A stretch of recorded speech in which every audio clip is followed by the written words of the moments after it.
शक्ति छीन करने के लिए समझा लिया। इसी से हम हर समय दुखी हृदय से अपनी भाई की याद करते हुए भी अपनी इस सुरक्षित अवस्था में हैं कि इसलिए तुम जो पहले हमारी भाभी थी और फिर सम्राज्ञी के रूप में हमारी पत्नी हो और इस राज्य की स्वामानी हो।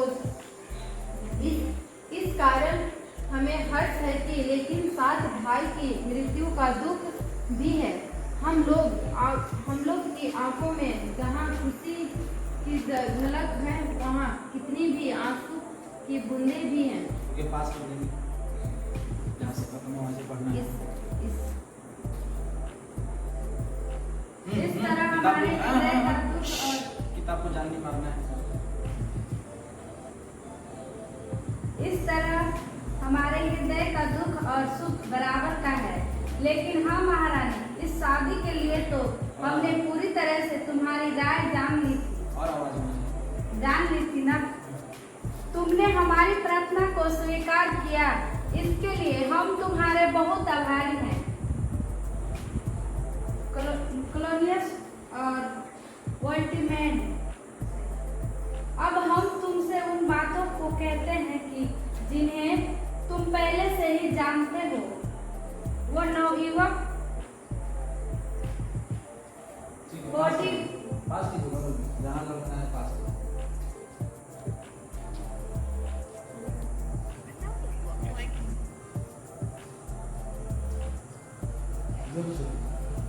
यह जानकर कि हमारे भाई को सीधा करा देंगे।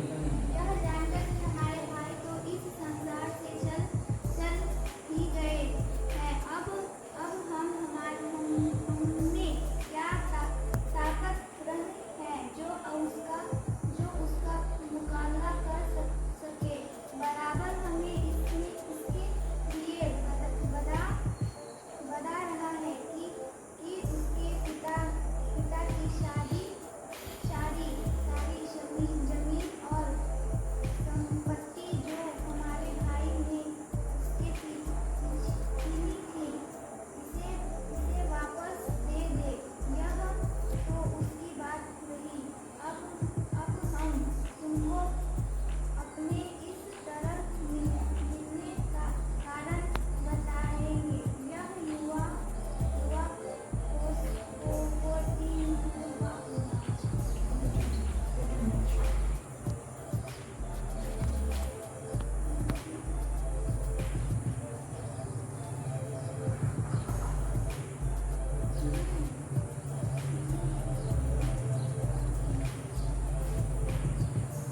इस तरह का उपद्रव देखकर हमने इसके चाचा जी को, जो नर्वों के सम्राट हैं, लिखा।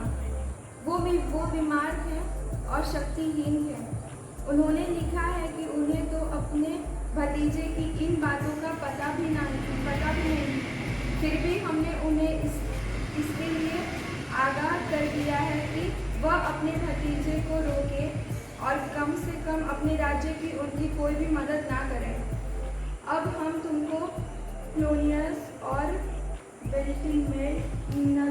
नर्वे के सम्राट के पास अपना धन्यवाद संवाद लेकर भेजना चाहते हैं और साथ में यह चाहते हैं कि कुछ भी तुमसे कहा जाए, उसके अलावा किसी तरह की बातें तुम नर्वे के सम्राट के साथ नहीं करोगे।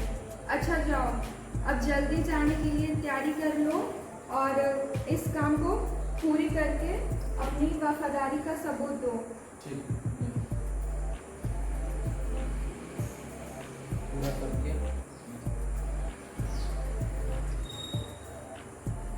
पूरा करके अपनी वफादारी का सबूत दो। कॉर्नेलियस, अवश्य महाराज, इस काम में तथा और भी कामों में हम अपनी वफादारी का पूरा सबूत देंगे। सम्राट, हमें तुम्हारी बात पर भरोसा है। अच्छा जाओ, तुम साथ हमारी शुभकामनाएं।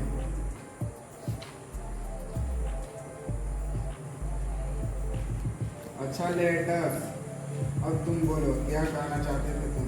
अगर तुम्हारी प्रार्थना उचित हुई तो विश्वास रखो डेनमार्क से सम्राट तुम्हें कभी निराश न घटाएंगे। हम अपनी तरफ से कुछ भी देकर तुम्हारी इच्छा पूरी करेंगे, क्योंकि हम हृदय और मस्तिष्क के बीच या हाथ और मुंह के बीच जितनी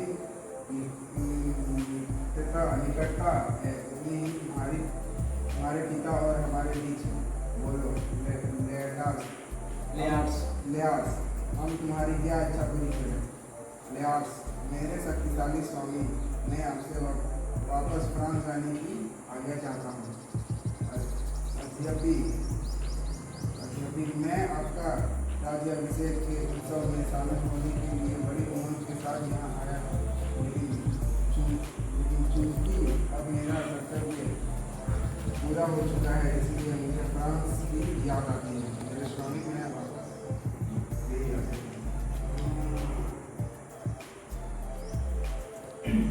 सम्राट से ना?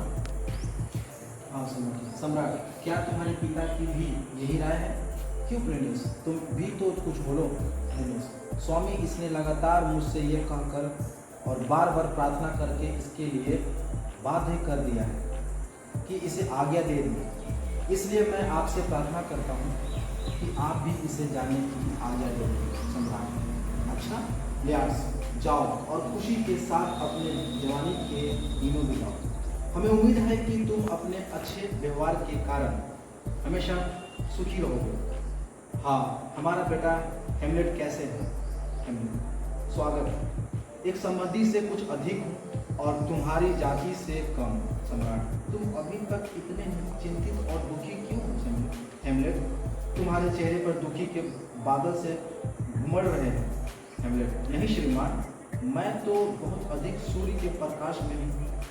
महारानी, मेरे अच्छे हेमलेट, शौक के घोतक, अपने इन काले वास्तु को अब त्याग दो और अपने चाचा डेनमार्क के सम्राट से प्रेम करो। अब जमीन पर अपनी आंखें गाड़े अपने स्वर्गीय पिता को मत खोजते फिरो, क्योंकि तुम तो जानते हो कि एक न एक दिन मौत सभी को आती है। जो भी इस संसार में पैदा होता है वो वहाँ कुछ दिन रहकर एक दिन अवश्य ही इसे छोड़कर चला जाता है। ठीक है, हम इसलिए रीडिंग कर रहे हैं कि अगर हम जब कोई भी ज्ञान जैसे भी कुछ ना आप बोले, अगर आपका कंटिन्यू